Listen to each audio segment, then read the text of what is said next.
Mit navn, det er Tove Ditlevsen. Bedst sælgende danske forfatter siden Karen Blixen. Og den bedst skrivende siden er man barn. Er det ikke dig, der får gæster? Jo. Hvem kommer? Rifbjerg. Han vil jo bare i bukserne på dig, ikke? Faktisk så har han allerede været. Det der. Det ved du godt, du lige er nødt til at fortælle mig lidt mere om. Han var mild og ivrig. Jeg sætter maden frem. Gæsterne kommer om et øjeblik. Don't know why. Ser du godt ud? Du er min yndlingsfedte røv. There's no sun up Dag, Victor. in the sky. Hvad med en snaps, som man selv har finansieret? Kunne man da.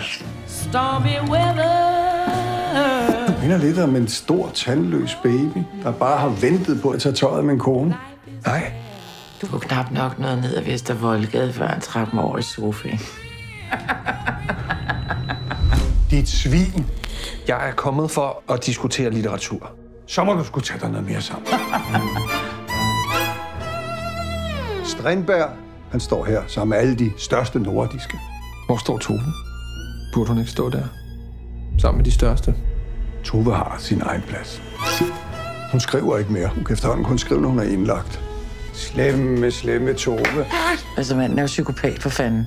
Du skal gå fra ham, Tove. Jeg tror, jeg går ind og ringer til Elsa Grejs og siger, at frelseren er kommet. Du kan rende mig. Ej, for helvede, du må ikke gå nu. Nu bliver det interessant.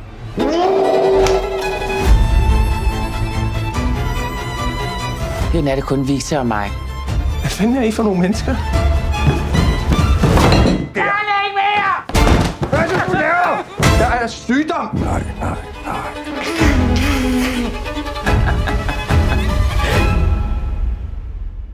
Men du bliver til kaffen, ikke?